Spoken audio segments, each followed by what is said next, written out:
Кут медиа каналына катталыңыз жана Билерман Ордо интеллектуалдык оюндарын көрүп туруңуз.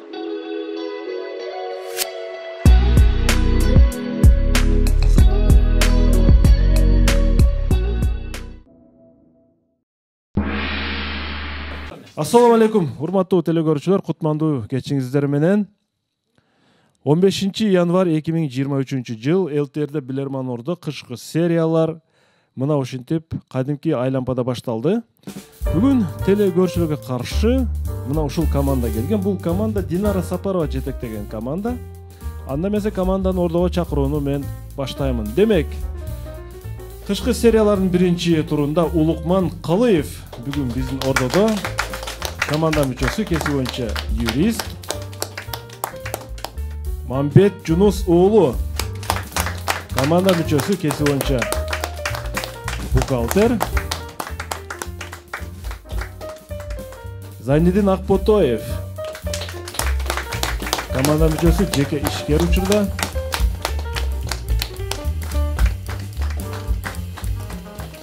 Тариел Гайратбек уулу, юрист.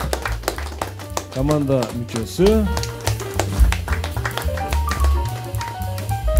Жаныш Жусупбеков, муниципалдык кызматкер, Ош шаарынын мэриясынын жаштар комитетинин төрагасы. Жана команданын капитаны Динара Сапарова, муниципалитет кызматкери, кесиби боюнча педагог.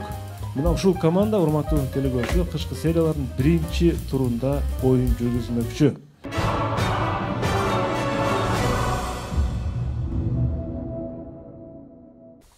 Күзгү серияда 6-5 эсебинде команда премьер лигага чыккан. Бүгүн сиздер премьер лигадан жогорку лига үчүн ат салышасыздар. Жогорку лигага чыккан болсоңуздар, Кудайым буйруса, сиздерде кийинки сезондордо жогорку лигадан финалга ойноо мүмкүнчүлүгү болот. Бирок бүгүн сиздер сөзсүз түрдө жогоркуга чыгуу үчүн аракет кылышыңыздар керек. Алгач биз жакшы позитивде болуп туралы. Команда оюнга даярбы? Динара айым, маанайыңыздар жакшыбы? Телекөрүүчүлөр менен амандашып алыңыз, анан оюнду баштайлы. Саламатсызбы, урматтуу алып баруучу, саламатсыңарбы билермандар жана телекөрүүчүлөр. Биздин команданын маанайы бүгүнкү күндө жакшы. Биздин бүгүнкү оюн 2023 жылдын алгачкы оюну болуп отурат. Телекөрүүчүлөр менен таймашканга даярбыз, буюрса жакшы оюн көрсөтөбүз. Командага кол чабуулар болсун, оюнду баштадык анда.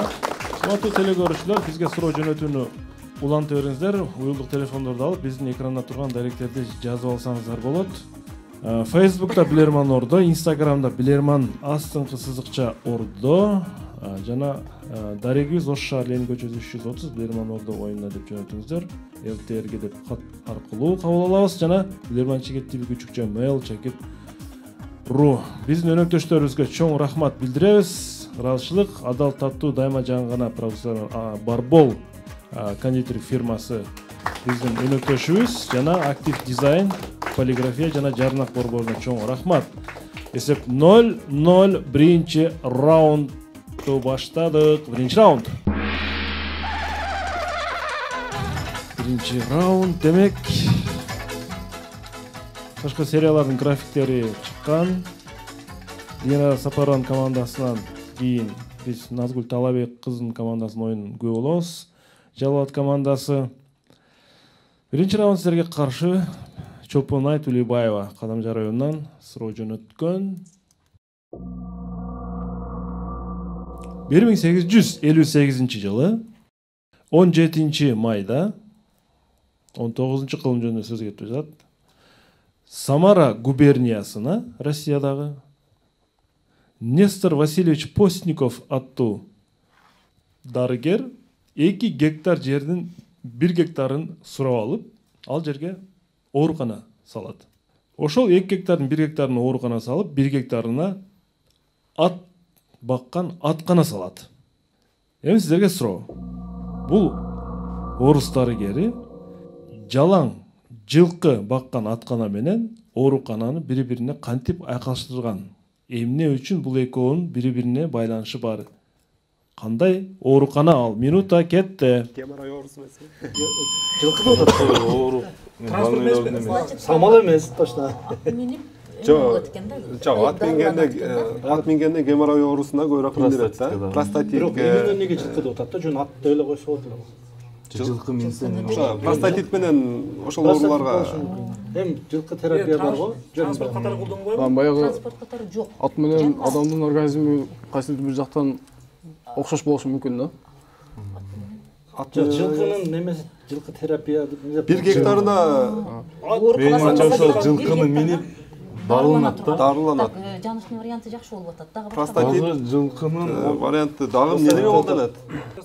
эми простатит оорусу эмес, жалпыда ошол жылкылардын азыктары Транспорт дагы лечебный дагы деп туруп. ошол жылкылардын азыктарын колдонгон эмеспи ошол жерде свежий салып туруп. ичкен эмес булар. балким сүтүн ичкен. Динара убакыт аяктады. Ким жооп берет? Бул суроого Жаныш Жусупбеков жооп берет. Жаныш мырза. жылкы терапиясы деп. Сүт. Жаныш.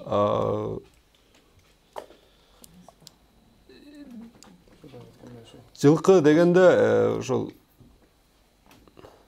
сүт азыктарын колдонуш мүмкүн. Бул сиздин акыркы жообуңуз. Орустарбы? Орустар.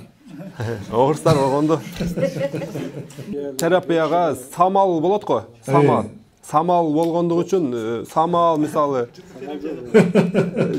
жок, баягы Мен түшүндүм. ошондой. Түшүндүм. Жылкынын сүтүн колдонушкан демекчисиз. Бул сиздин акыркы жообуңуз болуп атат. Мен кабыл алдым. Үйүңүздө бир жылкы атпы барбы, Жаныш мырза?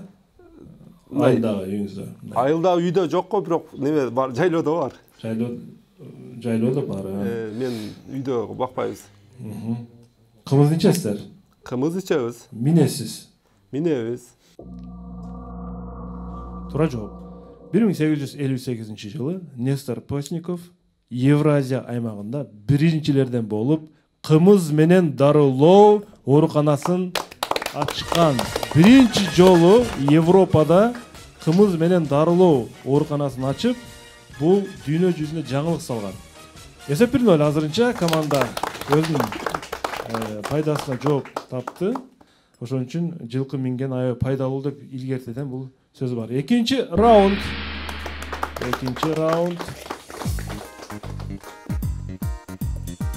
Жылкынын тердеп тургандагы жыты, Жаныш мырза, керек болсо айрым дарыгерлер ошол өпкө оорусу менен ооругандага жылкынын тезегинин жыты дагы пайдалуу деген ушундай версиялары бар. Айтор жылкынын мындай бир зыяндуу жагы жок да. Ошон үчүн бизде жылкыны аябай аспирттеп, азектеп баккан себеби да ушу болсо керек. Жахангел Кайнаров, Өзбекстан, Сырдария облусунан сиздерге каршы суроо берет. Сиздердин назарыңыздарда, урматтуу билермандар, Түркия армиясынын жоокерлери колдонгон автоматтын көрүнүшү, бир аскер кармап турат муну. Баарыңыздарды таң калтыра турган нерсе, балким автоматтын ошол ок атуучу тепкиси деп коебуз. Ошол жердин жабык турганын байкасак болот. Зайнел мырза, атайын темир менен жабылып турат, бармактын жарымын жаап турат, байкап көрсөңүздөр. Бул атайын ушундай иштелип чыккан автомат. Сиздерге суроо. Муну менен эмнени көздөшкөн Турция армиясынын жетекчилери? Минута кетти. Эми согуш талаасында атылып кетпеш үчүн болушу мүмкүн да. Эми российский автоматтарда сыртынан болот да. автоматтарда немеси болот, предохранитель болот. Мындай жерлери жокпу? Кинолордо бар снайперлер атканда ушул именно пальчиктер менен манжылар атып жүзүп болот. Эң жакында Снайперден эме кылып Снайперден коргонуу максатында эмеспи деп атам. Ал болушу деген мүмкүн. Кээ бир күчүлөрдөн бир гана ошол бармагын эмес, мындай сөнмөйүн эмес, мына башка жагына деле атат, бирок ушундай өзгөчөлүк жери жок. ошол деле ойлоп болушу мүмкүн, себеби башка кол менен атыш кыйын да. Бул башка малда баягы эмени тепкини жаап турат да. Башка жаап турат. Кетпеш үчүн. Анан бирок Тариелдин варианты деле жакшы болуп атат. Атканда гана. Атканда ачып туруп, атып кайра жаап. Бирок мунун предохранители болот да, атканда андай жаап туруп, анан оружие жүрүп көп да. Мунун значит ошондой болбойбу? Ошондо кайсыга токтолобуз? Коопсуздук үчүн, коопсуздук үчүн. Тарелин варианты. Анан могу манжаны сакташ үчүн. Ошода манжаны сакташ үчүн деп тарел айтып атат. Динара айым, убакыт бүттү. Ким жооп берет? Кайсы такталдык? Динара айым. Бул суроого Тарел мырза жооп берет. Тарел Кайратбек уулу. Урматтуу алып баруучу, бизде бул жерде азыр 2 вариант келип атат. Экөөнү бириктирип айтып коеюн. Азыр биз биринчи вариант өзүм ойлогондо боюнча мына баягы кинолорду көрсөк, Европанын же болбосо башка өлкөнүн кинолорунда эгер күчтүү снайперлер болгон болсо, көз катары мергендер болсо, согуш талааларында ушул согушуп аткан аскерлердин ушул бармактарын, манжаларын аткан учурлар болот да.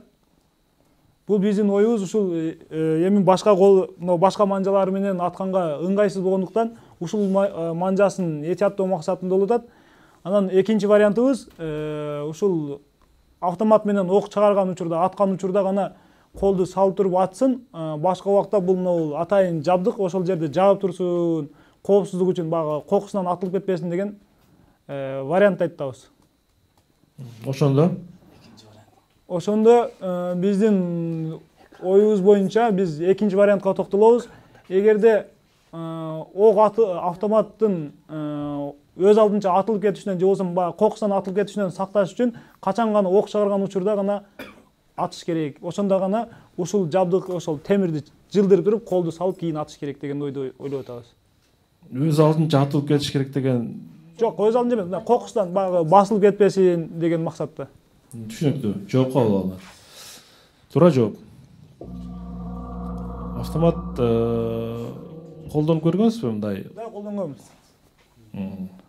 Аскерге баргансызбы? Жок, барган эмесмин. Окуу жайда окуп жүргөндө колдонгонмун. Анан бул биздин автомат Калашников автоматында предохранитель болот. Бул бир жолу ата турган, анан автоматты көп түрдө ата турган. Могу жерде ошол дагы көрүнбөй атат да. Ошого дагы токтолуп атабыз. Түшүнүктүү. Туура жооп. Мындай типте чыгаруудагы бир эле максат Түркияда аскерлер өзүн өзү атып алуусун алдын алган. Урматтуу билермандар. Кантип өзүн өзү атып алуусу мүмкүн? Караңыздар. Тепки жаап турат да. Аскер өзүн өзү атып алыш үчүн автоматтын тепкисине колун илиш керек. Эгерде аскер өзүн өзүн атып алып туруп, атуу максатында, суицидке баруу максатында колун илмекчи болсо, кол ал жерден кирбейт да, ыңгайсыз. Анткени бул душманга карап аткан үчүн гана мындай ыңгайлуулук бар да. Аскерлер өзүн каратып ата турган болсо автоматты, колун илиш үчүн ал кол ылдыйга түшүш керек болот. Бизде ачык турса могу жери кадимки баш бармагын киргизип туруп эле Зайнидин мырза. Бир басып коюшу мүмкүн да. Булда баш бармагын киргизе албайт, баса албайт. Мына ушул максатта суицид, анткени Түркияда акыркы убакта суицид көбөйүп кеткен. Сиздики жандашты, бирок так жооп айтылбай калды. Тарайымыз азырынча эсеп 1-1. 1-1. Суроо ээси Жахан Кайнар куттуктайбыз. Коопсуздук үчүн деп айттыңыз, бирок кандай коопсуздук деген жерге сиз так токтоло албай калдыңыз. Таксыз атылып кетишинен деп эле айттык го. Жок, атылып кетиштен деген өзүн өзү атып кетиш деген сөз айтылды. Бирок мунун экинчи жагында да ошондой немеси барбы, жокпу? Экинчи жагы кайсы жагы? Автоматтын аркы жагын көргөн болсок, эми аркы жактан эле мына мисалы үчүн автомат буякта карап турат. Ооба, эки жагында тең болгон. Эки жагында тең бар. Бул атайын суицидти алдын алуу максатында чыккан. Болду, түшүндүм. Эсеп азырынча 1-1. Oyun ulantılат. 3-cü round.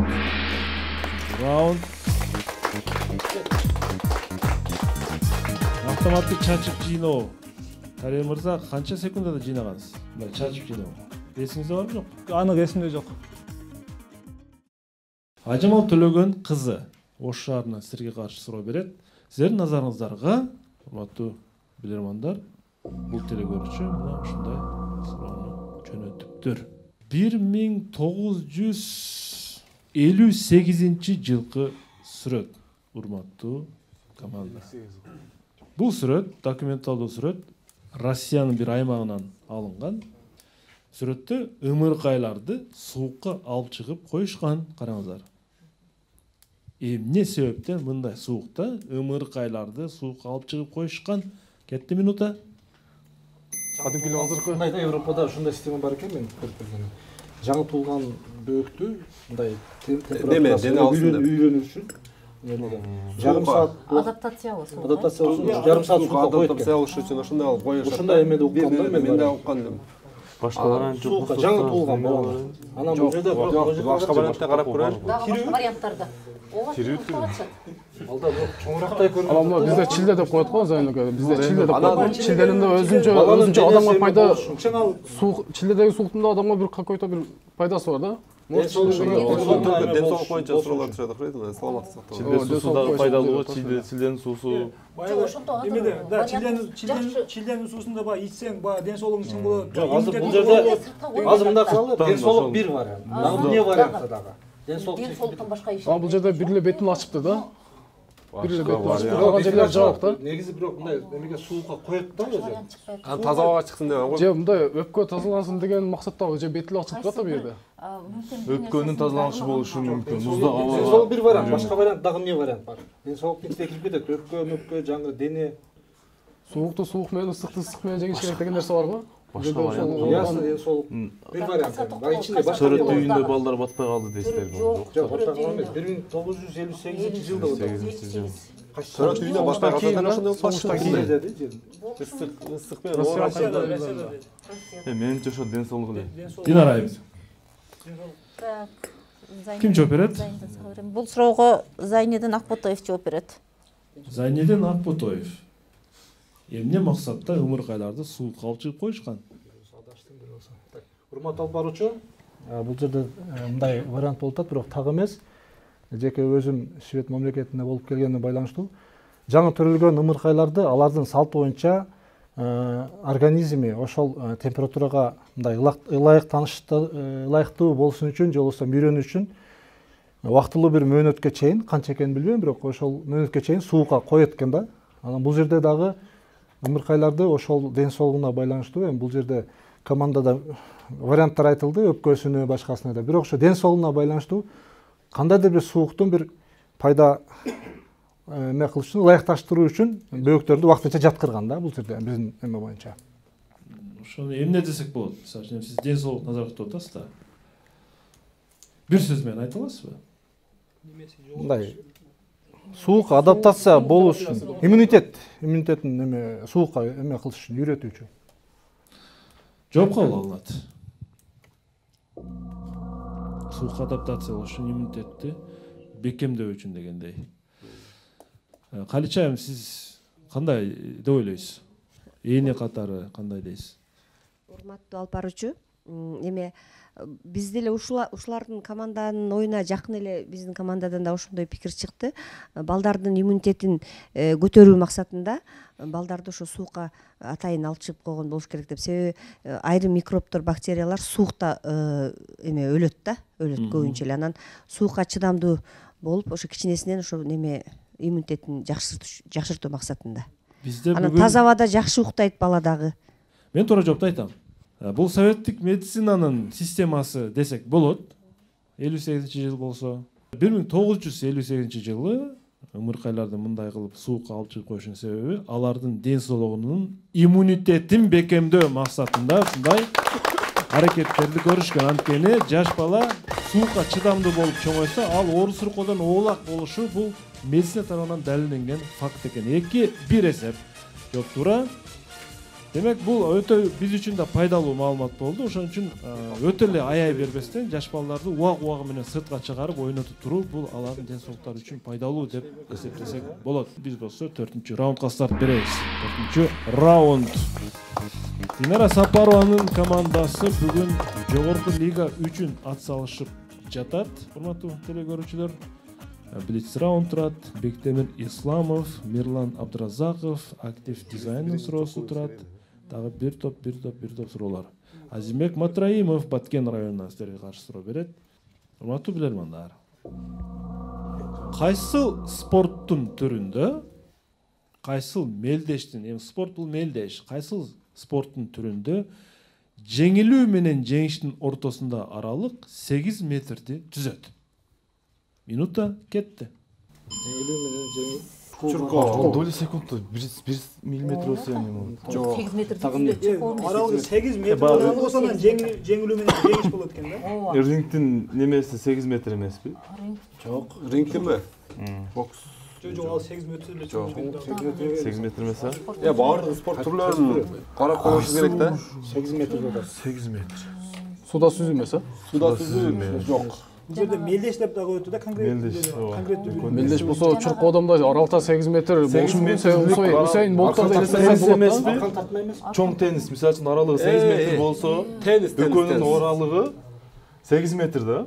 Жеңиши болушу мүмкүн. Жеңиши дагы дейсиңби? Ошо 8 метр. Ошондо экөөнүн аралыгы 8 метр болот да. 8 метрден алыстыруу. Сеткага чейин. Сеткага чейин. Жок, сеткага чейин эмес, о такыр эми может айтып аткандай 8 метр чыгышы. Балким волейболдур, волейболдун экөөнүн арасы 8 метр болот.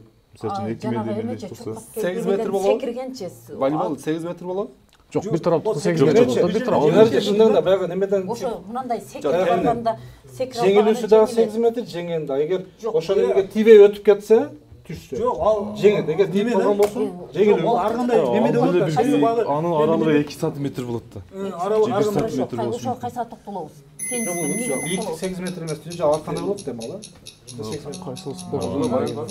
Башка варианттар да. Варианттар эмне бар? Алдыда кетти голдорун ала албайбыз. Футбол эмес, а? Жок, футболдо жок. Футболдо 1 метр, же 8 метр. Тенниске тотулар эми. Динар айым. Мамбет сага Ким жооп берет? Баруучу бул суроого Мамбет Жунус уулу жооп берет. Мамбет Жунус уулу. Кайсы мелдештин түрү бул? Жеңилүү менен жеңиштин аралыгы болгону 8 метрди түзөт. Урматтуу алып барчу, бизден көптөгөн варианттар чыкты. Эми көптөгөн десек деле болот. Суда сүзүү, чуркоо, ошондой эле тенниске токтолойлу деп жатабыз. Себеби дегенде эки спортчунун аралыгы. Сиз чоң теннисти айтып атасыз? Чоң теннисти.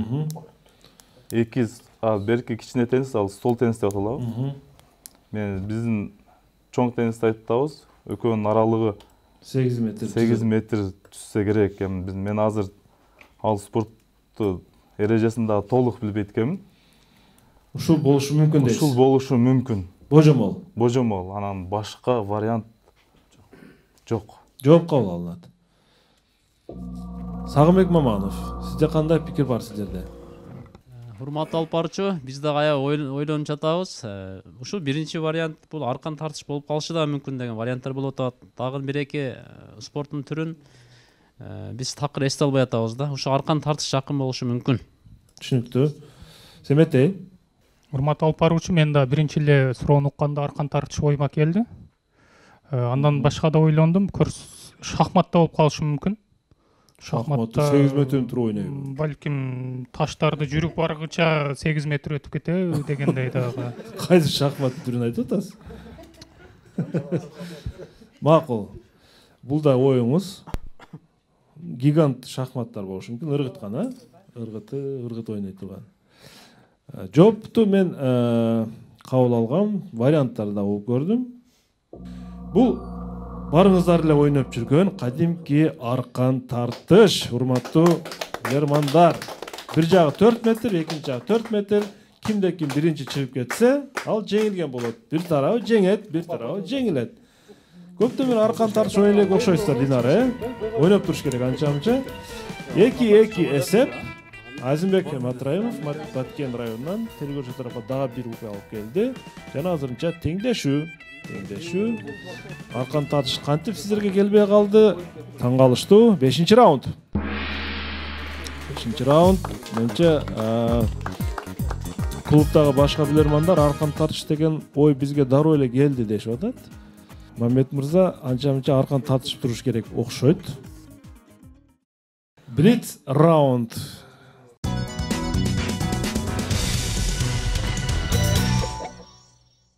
Биринчи суроо. Фархидин Райымбердиев Кара-Балтадан. Америка Кошмо Штаттарында, АКШта коник аялдар, кечирим сурайм, ушундай жазылыптыр. Коник аялдар турмушка чыгуу үчүн башка штатка көчүп барышат. Ал штатта 100 эркекке 4 аял туура келет экен. Сіздерге суроо, кайсыл штат жөнүндө айтылып жатат бул жерде? 20 секундда кетти. эмне вариант бар? Калифорнияда калкы көп деп уккам, бирок. Калифорния. Калифорния болушу мүмкүн, суук го. Даллас эмес. Жок, Даллас. Башка штаттардын эркектер бирдей эле болсо керекпи мен аялдар? Калифорния болушу мүмкүн эми, суук эске алганда. Деп уккам да, бирок. Калифорния. Калкы көп деп. Команда кайсыл штат бул? Ошол жака көчүп барат экен, кунуйк аялдар турмушка чыгуу үчүн. Ал жерде эркек көп, аял аз. 100 эркекке 4 аял. Демек, сөзсүз турмушка чыгып кетиш гарантиясы бар да. Динара. Бул суроого Улукман мырза жооп берет. Улукман. Урматтуу алпарчы, биз Калифорния штаты деп ойлоп атабыз. Жооп кабыл алынат анда. Калифорния штаты. Туура жооп. Зайнидиндин акылына эң акырында келип калган бул Аляска штаты.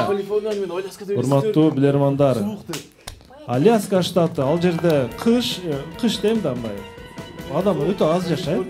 Анын үстүнө ал жака анча адам бара бербейт, суук, аябай климаты татаал. Ошол жака барышып, үй бүлө куруп кетишет экен. Урматтуу алпарчы, биз ардашпыз да.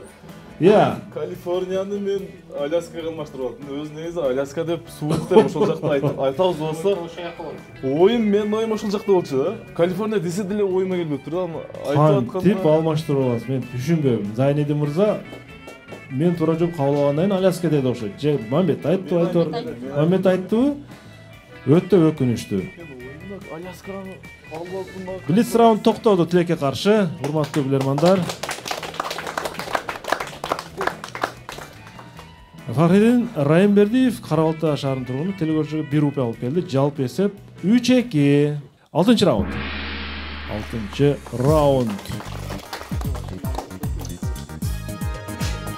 Жаныш мырза, 2023-жыл башталды. Быйылкы жылга жаңы кандай долбоорлор бар, кандай иш-чаралар бар? Биз уга элек. Долбоорлор көп. Долбоорлор аябай көп. Быйыл жаштарды көп колдой эле атабыз, Кудай буйрса. Андан сырткары ошол стажировка борбор салабыз деп атабыз. Азыр $100,000 проект башталды. $100,000 бизден, проондон уттук, анан калганын мэрия кошуп, ошол 3 этаж имарат, ал жерде жаштар, шаардын жаштары үчүн атайын ыңгайлуу шарт түзүү максатында. Жакшы экен. Ийгиликтерди каалайбыз. Бектемир Исламов Ноокат районунан сиздерге каршы суроо берет. Урматтуу билермандар, баарыбызды ойго салуучу суроо жазыптыр. Мен алгач мунун суроосуна негиз болгон сүрөттү коюп коеюн. Бул урматтуу билермандар, кадимки Медина шаарындагы бакый көрсөтөнү. Азыр умрага барышып атат, ажылык болот. Ошол жерде сөз зыярат кылышат, баргандар ушул жерде дагы. Эми сөз истебейм, бирок көпчүлүк зыярат кылат. Баарыбыздын барар жерибиз ушул кабыр дептир. Сиздер сүрөттө көрүп турган Медина шаарындагы бакый көрсөтөнү дейт. Миңдеген сахабалардын сөөгү коюлган ушул жерге дейт. Андан бери канча кылым өттү. Сырттан келген ажылар, умра келгендер дагы кокустан каза болуп калса ушул жерге коюлат. Сиздер маани берип көрсөңүздөр, бул көрсөтөндө кабырлардын үстүндө таштар орнотулганын көрүп турасыздар. Кээ бир кабырдын үстүндө бирден таш, кээ бирлердин үстүндө 2ден таш турат. Сиздерге мен бермекчи болгон суроо: эмне үчүн кээ биринде 1ден, кээ бирлеринде 2ден коюлган таш? Минута кетти. Мен бир немен уккам да. Ал жерде көп неме сахабалар бар да. Мисалы үчүн анан бир көргө экинчи сөктү дагы моюп кое беришет да. Ал жерде тез эле эме болот да. Себеби күн ысыктагы тез сөөк, тез неме болот да. Сөөктү бир чекеге жылдырып, экинчи дагы немесин коюп коет. 2 адам коюлган жерде. 2 адам коюлган. Коюлушу мүмкүн. Дагы аялдар эркектер эмес. Аялдар эркектер варианты да болушу мүмкүн да. Уккамын да. Мен дагы унуткан элем, бирок эстей албай атам чындыгын айтчы. Аялдар эркектер десе анда Бир көргө эки адамды коюп коюшат да. Билбейт өзү негизичи. Жер өтө тартыштуу эконом болуш үчүн. Ошол эле вариант ошо. Сен айткандай. Анан бир таш чоң, бир таш кичине болуп турат да, анан баягы боюнда бар аялдар. Бош боюнда бар аял. Ал жерде өтө көп адам, миңдеген сахабалар коюлган да. Уже жер тартыштуу. 10 гектарбы ошондой болсо керек аянтычы. Аял эркек деп бөлгөндө эме болсо, просто ошол Боюнда бар аялдар коюлбайт да точно. Боюнда бар аялдар өзү барабы мен ошол жерге ошол жерде ажылык сапар. Олорго уруксат берилеби деген. Жок, ажылык сапарда эми жашоочулар да бар да биякта. Кокус неме болуп калса, эки адам неме болду dedi. Болсо ошо Маметтин айткан бир таш чоң, бир таш кичине болуп турат да азыр. Ошо токтолобуз, а? Кана? Ошол эле болуш керек. Кана кичинеси болуп турган. Же баласы менен Кыскача эле жооп берейин. Баласы менен атасы коюлган эки адам коюлган дагы болуп калбайбы? Ошо эки адам боюнда. Эки адам болуп турат. Сөйөк эме болуп кетет да. Динар айым, ордулдан жардам алуу мүмкүнчүлүк бар. Азырынча эгерде муктаждык болсо, мен эскертип коеюн деп атам. Же жооп бересиздерби, Динара? Жооп берип көрө берели. Андай Динара? Бул суроого дагы Мамбет Жунус уулу жооп берип көрсүн. Мамбет Жунус уулу, бул сапар адашпайсыз деген ойдомун. Буюрса. Урматтуу алып баруучу, бул суроо эки таш коюлган себеби ал жерде эки адамдын сөөгү болушу мүмкүн. Себеби дегенде ал жерде миңдеген сахабалардын сөөгтөрү болушу мүмкүн. Анан умра сапарына, ажылык сапарына баргандар дагы өтүп кетсе, каза болсо, ошол жерге коюлат дагы. Жердин тартыштыгынан анан ал жерде өтө ысык болгондуктан сөөк тез неме болот да. Мындай кургап неме болот. Ошон үчүн сөөктөрдү бир чекеге жылдырып, экинчисин кое берет деп бир ушундай бир аалымдардан уккан жайым дагы бар эле. Ошондуктан эки таш коюлган жерлерде эки адам, эки сөөк коюлган. Түшүнүктүү. Демек, эки таш бар жерде эки сөөк, бир таш бар жерде бир сөөк. Жооп кабыл алынат. Туура жооп. Талкууда уктум. Ар кандай варианттар айтылды. Бир таш коюлган кабырда эркектер, эки таш коюлган кабырда аялдар сөөгү коюлат, урматтуу билермандар. Мына ошондуктан ушул өзгөчөлүк менен ал жерде аял эркек экенин ажыратып алышат. Биринчи баягы эме болгондо ал жерде адистер ушул эркек коюлган кабыр деп туруп 7-8 жылдан кийин бул жер кадимки жерге айланып кетет. Ошол жерди биринчи ушул эркектер жаткан жерди кайрадан өздөштүрүп баштайт экен. Менимче Зайниддин дагы кайсы бир билермандардан эркек аял болушу мүмкүн деген пикирлер айтылды. Бирок команда Мамбеттин пикирин орундуу деп эсептеп койду окшойт. Азырынча ушундай эсеп дагы өзгөрөт. Телекөрүүчүлөр тарап болуп калды. Дагы мына ушундай экен, урматтуу билермандар. Эч кандай эстелик, башка бир өзгөчөлүк дагы жок. Биз таштан гана билсек болот экен. Урматтуу билермандар. 4-2. 4-2 эсеп. 7-чи раунд. 7-чи раунд.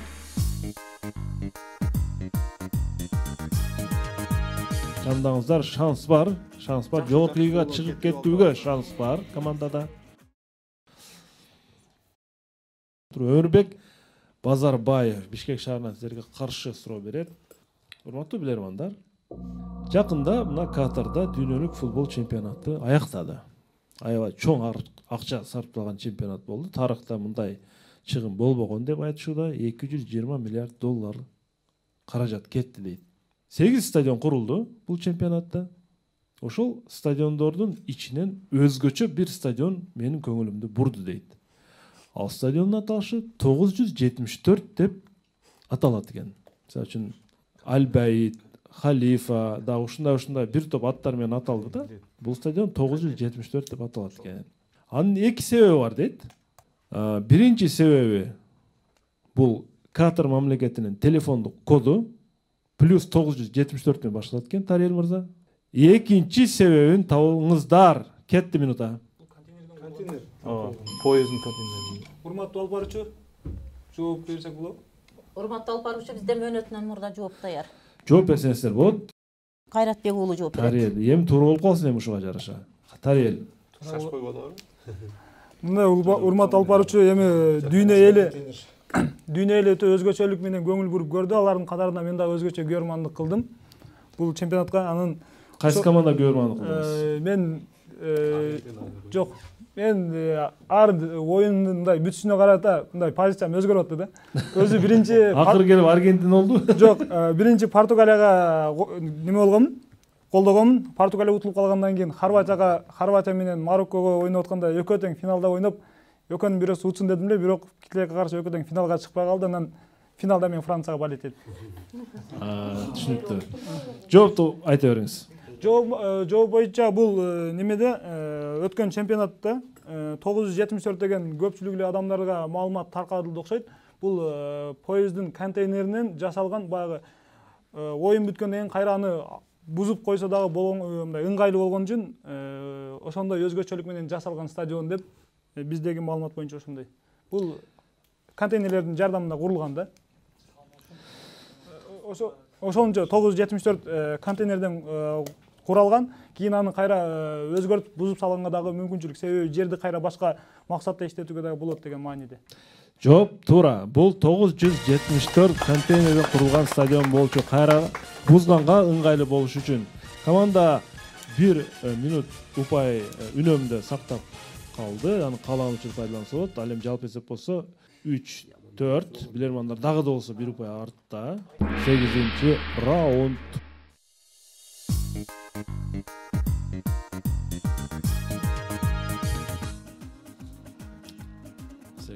Раунд.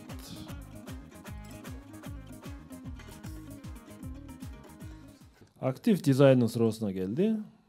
Бир топ суроо келген Чарли Чаплин жөнүндө. Чарли Чаплин кыяк ойноп жатканда, кыяк ойногондо бир ыңгайсыздыкка дуушар болгон. Ал кандай ыңгайсыздык болушу мүмкүн? Кетти минута. Мойлоо жок беле? Ойногондо. Мурутуна теберген. Өзү кыяк ойногондо кулакка зыян да. Кулак шляпачан болгон. Шляпачан болгон, шляпага шайтып кеткен болгон. Шляпага мурутунда тиеши мүмкүн. Муруттан биякта калып атат. Шляпага тиеши мүмкүн да. Шляпага тиеши мүмкүн. Шляпа. Ыңгайсыз жараткан атат. Шляпа эле болушу. Шляпа болушу. Алдай көр кулак уккан дүлөй болгон эмес, Жок. Мурутта эметпегиле азыр. Шляпа болушу. Мен эстеген немелер боюнча мурут да узун да эми. Мурут мондай эле. Гитлерский мурут. Гитлерский мурут. Аны айтпагыла. Азыр жок. Постоянно эме кийип жүргөн адам да.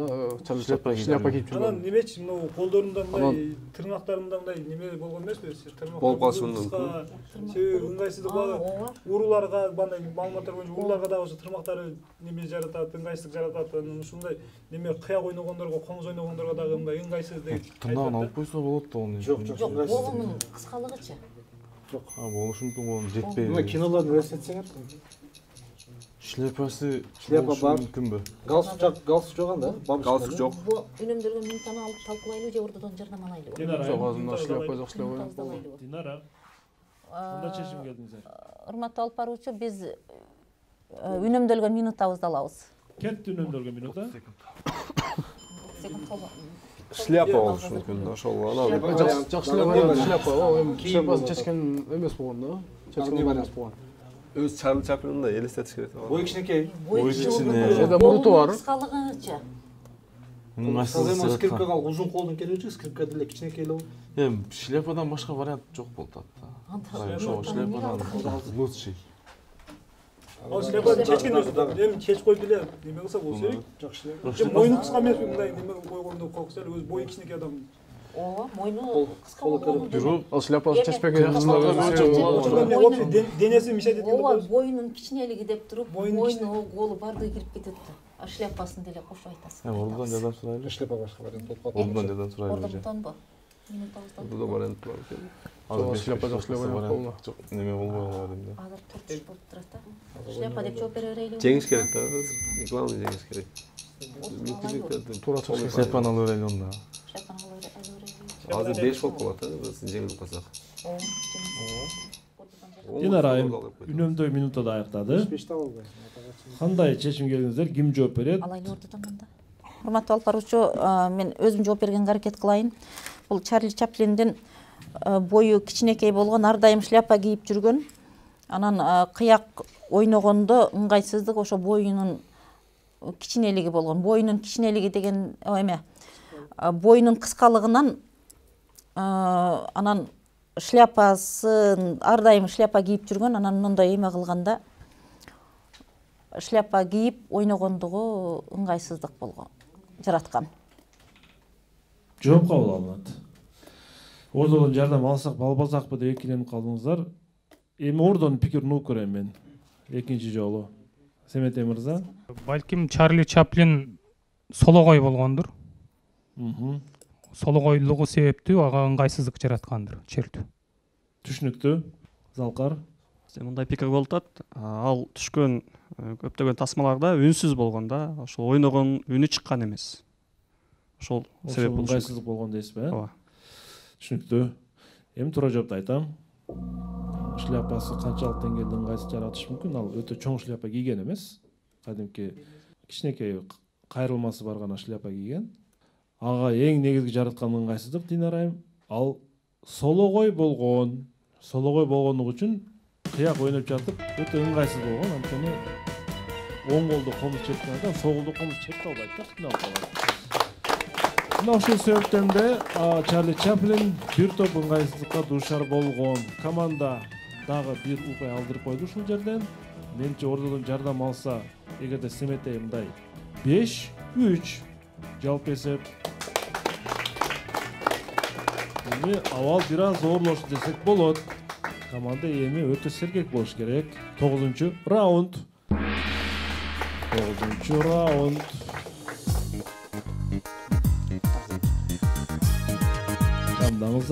Чамдаңыздар бул жерде Нурлан Абдыразаков суроосуна келди.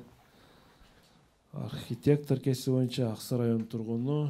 Урматтуу билермандар, назарыңыздарды экранга буруга чакырамын. Жаныш мырза, эмнелер көрүп турасыз? Машина. Машина кандай машина? Bugatti. Я. Bugatti деген машина. Bugatti бирок абалы эски же каралбай калган бир чаң абалындагы. Бул жерде дагы бир спорткарларды көрсөк болот, аябай кымбат унаалар булар. Италиялык 3D форматындагы сүрөтчү Easy Viper сиздер көрүп турган мына ушул эмгекти жарыялаган. Көрүп турганыңыздар эле сүрөттө эң кымбат суперкарларды көрүүгө болот. Алар чаң, желе баскан, кароосуз калган элесте көрсөк болот. Сиздерге суроо. Бул эмгеги менен сүрөтчү кандай маанини бергиси келген? Минута кетти. Жип турат. Я бердим мааниси башка деп мен өткөндө окудум элем. Бул өзү негизи баягы Дубайда налогу эметип кымбаттап калып кеткен машиналар. Өзү негизичи. Дубайда кымбат. Немеде да берди. Канчалык баалуу болсоң дагы сенин бааң жетпесе да атат. Сен каралбасаң деген маанини айтат да. Сен мындай баркың жок, бааң бир тиын деген сөздү айтат. Мен ушундай маанинде окугам. Сен канчалык кымбат болсоң дагы сен башкаларга бааң барктабаса, сен эч кандай жерде бааң жок деген. Ошону мен точно ушундай окудум мына машиналарды. Булар баягы эме таштанды. Жок, налог төлөмөй калып жок. Налог эмес. Бул жерде азыр алып баруучу айтып атпайбы? Катайын кымбат баалуу машиналар. Бул сүрөттө эмне? Сүрөттүн мааниси мына Rolls-Royce турат, Bugatti турат, ар бир адам буга алганга немеси жок, сатып алганга мүмкүнчүлүгү жок, баалуу машина, бирок ошону дагы баалабаса, сен эч кандай баркың жок деген. Бирөөгө кар дүйнө, бирөөгө зар дүйнө дегендей. Эми ошол азыр менин түшүнүгүм боюнча, мендеги маалымат боюнча ошондой. Точно маалыматпы? Точно ушундай чаң басып тургандарын көрүп мен дагы окудум дедим, мына Rolls-Royce'тен, анан Bugatti'ден эстеп атам. Дагы вариант барбы? Жок, машиналардын сүрөтүн койбу. Машиналардын сүрөтү бар. Именно машинанын сүрөтүн көргөн 100%. Болду анда. Болду. 6-3 болуп каласың да. Жооп бересиң. Жеңилсе пайдалана бербейлиби? Динара айым. Урматтуу алып баруучу, Ордонун оюнун угуп көрөлү. Жардам алып көрө берейин. Жок, баары азыр. Уверенсиңби? Ордодон жардам, Уверен. Динара айым. Азыр 6 болуп калсачы. Болбойбу? Хорошо. Урматтуу алып баруучу, жооп беребиз. Тариел мырза жооп берет. Ишенимдүү түрдө айтып атат. Ооба, ишенимдүү түрдө айтып атат. Тариел мырза, эсеп азырынча, мына мен эсепти көрсөтүп коеюн силерге. Эсеп 5-3, өтө кооптуу абал. Мен 4-5 кылып коеюн алдына. Урматтуу алып баруучу, бул суроонун жообу боюнча азыр ошол дизайнер, италиялык дизайнердин айткан ой максаты, бул сүрөттү жаратуунун максаты, эгерде бул көрсөтүлүп аткан машиналардын баардыгындай эсептелип гана экземплярда чыгарылган машиналар да, мынча данада. Ар бир адамдын буга сатып алганга мүмкүнчүлүгү же даремети, каражаты жетишпейт. Баалуу. Бирок эгерде сен бул жерде айтып аткан ой канчалык баалуу болсоң дагы сени баркталбаса, сенин бул жерде бааң жок деген маанини айтып атат. Бул эми машиналардын мен айтайын деген нерсе канчалык баалуу болбосун, эгерде ушуну бирөө азиздектеп карап, мындай жакшы көңүл бурбаса, бунун эч кандай баркы жок экени ушул жерде айтылып атат да. Жооп кабыл алынат. Эгерде команда Ордодон жардам алганда, Ордо не демек? Алдагы бир суроо. Сора мырза, сиз эмне дедиңиз элеңиз? Динара жардам сураганда. Бир сөз менен. Алтындын баркы жок деп. Сиз да ушундай эле ойдо. Ооба, ушул эле команданын ойунда. Алишер мырза, сиз эмне демексиз? Биз деле ушундай, ушу ар ким жашоодо эч ким, эгерде жашоодо бирөө ордун таппаса, ушундай эле караусыз калып кетет да. Ар ким өзүнүн ордун тапкан жакшы деген. Түшүнүктүү. Баркы жок, тагыраак келет. Ниетиңер жакшы. Мен туура жоопду айтайын. Бул италиялык сүрөтчү 3D форматында аябай көп эмгектери бар. Easy Viper.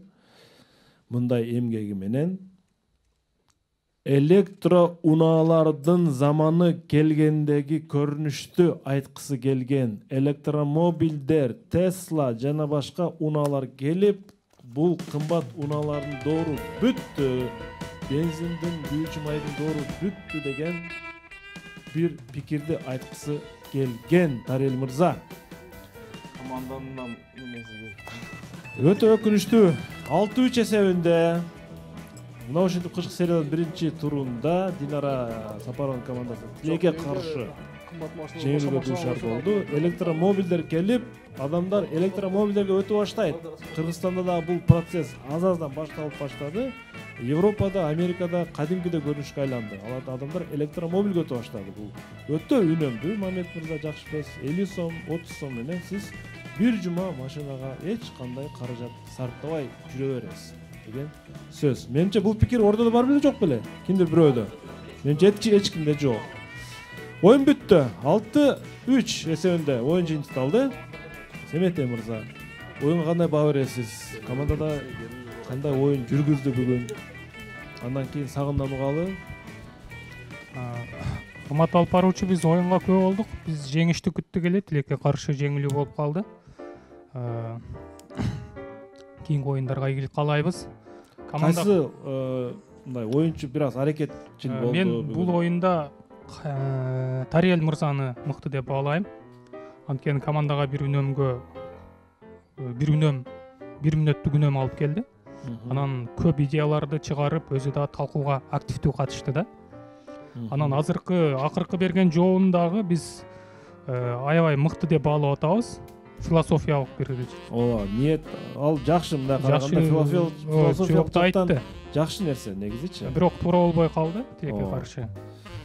Мен ошол Кайрат уулу Тариелди мыкты дейм. Андан тышкары бүгүнкү суроолордун арасынан жанагы автомат, Турциядагы автомат жөнүндөгү суроону мен мыкты деп бааладым. Жахангир Кайнаров берген суроо болчу. Аскерлердин коопсуздугу үчүн, өзүн өзү атып албоосу үчүн атайын стилде чыккан автомат. Аябай жакшы. Рахмат сиздин пикириңиз үчүн. Сагынбек Маманов. Урматтуу алып баруучу, команда тилекке каршы утулуп калды.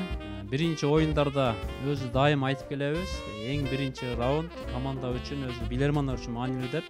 Ошол упайды Жаныш мырза алып келди. Ошондуктан мен ойлодум, акырына чейин аягына көп упай алып келсе керек. Бирок кийинки оюндарда бөлүктөрдө ошол Мамбет дагы бир аз аракет кылды, Зайындын мырза, албетте капитан дагы, анан Тарел мырза убакыттан албетте утам деди.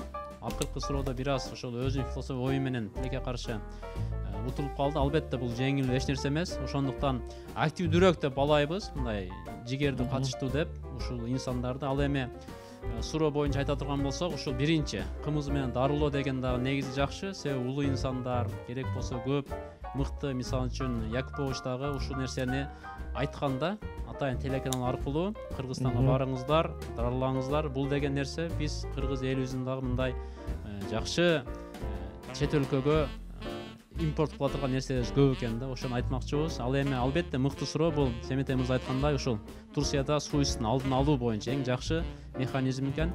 Команда ийгилик каалайбыз. Рахмат. Рахмат. Динара айым, сөз кезеги сизде. Жыйынтык пикириңиз. Биз колубуздан келишинче ойногонго, жакшы ойногонго аракет кылдык, бирок биздин жеңилишибиздин себеби башка командалардын оюнуна келип такай катышпагандыгыбыздан көрүп отурам. Туура, ал да чоң себептердин бири. Ал эми биздин бүгүнкү оюнда жакшы суроо деп тапканыбыз жанагы жаш балдарды суукка коюп иммунитетин көтөрүү, ошол суроону мыкты суроо деп таптык. Бул Төлөгөн кызы Айжамал аттуу телекөрүүчү жөнөткөн суроо болчу. Биз анда бул телекөрүүчүгө мындай кылайлык, анда эки телекөрүүчү бул жерде айтылып атат. Төлөгөн кызы Айжамал жана Жахангир Кайнаров ушул актив дизайндын акча сыйлыгын экөөсүнө жөнөтөлү. Ушул эки телекөрүүчүгө кол чаап коелу, анда жакшы суроо жөнөткөн. Жогоруда бир топ пикирлер айтылды суроолор тууралуу. Бул ушул кымыз дарылануусу тууралуу суроо деле чындыгында өзгөчө суроо экен. Мен муну окуп аябай ошол сайттарга кирип көрдүм. Чындыгында Россияда бул сенсация катары кабыл алынган. Анткени адамдар туберкулезден аягуу үчүн аябай көп каражаттар сарпташкан да. Бул кымыз менен кадимкидей эле адамдар дарыланып айыгып кеткенин ошол Нестор Постников аттуу дарыгер далилдеп чыккан. Бул да жакшы суроо десек болот негизи. Анда биз өнөктөшүбүз бар болчу шириндиктерди студияга алып чыгабыз. Шириндиктер студияга.